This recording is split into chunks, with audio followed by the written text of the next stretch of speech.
शंकर भाई अरे कितने दिख रहा है।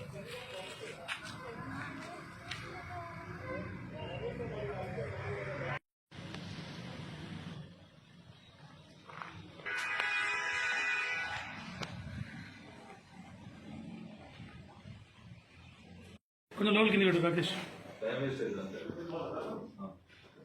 నిన్న రాత్రి సుమారు 8 గంటల ప్రాంతంలో మాకు తిమ్మాయిపల్లి దగ్గర ఉన్న ఫారెస్ట్ రిడ్జ్లో ఒక విల్లాలో కొంతమంది వ్యక్తులు గ్యాదర్ అయిపోయి అక్కడ అమ్మాయిలతోటి అర్ధనగ్న నృత్యాలు తర్వాత అశ్లీల నృత్యాలు చేయిస్తున్నారన్న ఒక సమాచారం అందింది.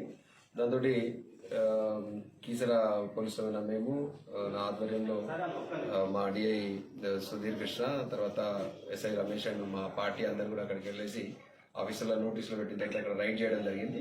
దాంట్లో ఒక ప్రభాకర్ రెడ్డి అని చెప్పేసి ఒక వ్యక్తి, ఆయన బెస్ట్ క్రాప్స్ సీడ్స్ అనే ఒక కంపెనీలో పనిచేస్తున్నాడు. ఆయన ఒక 4 జిల్లాలకు, తెలంగాణలో 4 జిల్లాలకు ఇన్ఛార్జ్గా ఏరియా మేనేజర్గా వ్యవహరిస్తున్నాడు.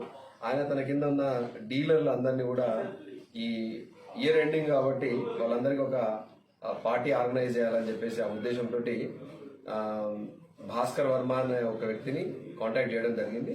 దాంట్లో కొంతమంది పార్టీ ఏంటంటే కాక్టైల్ పార్టీ, దాంతోపాటు ఏంటంటే కొంత అమ్మాయిల్ని తీసుకొని వస్తే ఎంటర్టైన్మెంట్ ఉంటుంది అన్న ఉద్దేశంతో వాళ్ళు ఆఫర్ చేశారు. తర్వాత భాస్కర్ వర్మ తర్వాత వెంకటేష్ అనే ఒక వ్యక్తిని కాంటాక్ట్ చేసేసి ఆయన గౌని వెంకటేష్ అని చెప్పేసి ఆయన ఈ రూమ్స్ తర్వాత ఫుడ్ అంతా అరేంజ్ చేసినట్లు దాదాపు 1,50,000 రూపాయలకి వీళ్ళు మాట్లాడుకోవడం జరిగింది. తర్వాత దాన్ని వీళ్ళు భాస్కర్ వర్మ అనే వ్యక్తి ఒక 6 మంది అమ్మాయిల్ని చిట్టి అలియాస్ భానోత్ కుమారి అని చెప్పేసి ఒక అమ్మాయిని కాంటాక్ట్ చేసేసి ఆ అమ్మాయి ద్వారా మిగతా అమ్మాయిని కాంటాక్ట్ చేయడం జరిగింది.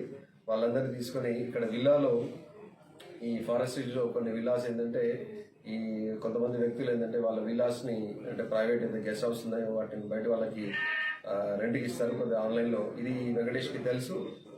వెంకటేష్ కాంటాక్ట్ చేసి ఆ విల్లా ఓనర్లు అందరినీ కాంటాక్ట్ చేసి ఒక 4 విల్లాలు ఫస్ట్ బుక్ చేసుకోవడం జరిగింది.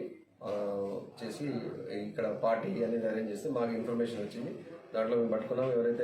మిగతా ఎవరైతే చిట్టి అలియాస్ భానోత్ కుమారి అనే ఈ అమ్మాయి ఉందో ఆమె వెళ్తే ఒక 5 మంది అమ్మాయిల్ని తీసుకుని వచ్చినారు. తర్వాత ఆ టైంలో మేము వెళ్ళడం జరిగింది. దాంట్లో వీళ్ళు ఈ అశ్లీల నృత్యాలు తర్వాత మ్యూజిక్ ఒక విల్లాలో ఉండి అక్కడ ఆ మ్యూజిక్ ఒకటి అరేంజ్ చేసుకొని తర్వాత మిగతా అంతా కూడా ఇంకా 30-40 మందిని గ్యాదర్ చేద్దాం అనుకున్నారు. అన్ఫార్చునేట్లీ మేము వెళ్ళే వరకు ఏంటంటే ఒక 10 మంది మాత్రమే, అంటే వీళ్ళు తర్వాత ఈ అమ్మాయిలు ఒక 6 మంది వీళ్ళు మాత్రమే ఉన్నారు. మిగతా వాళ్ళంతా ఆన్ ద వే ఉన్నట్టున్నారు. సో వాళ్ళు అక్కడి నుంచి అక్కడనే అంటే ఎవరు కూడా రాలేకపోయినారు. వీళ్ళందరూ కూడా మేము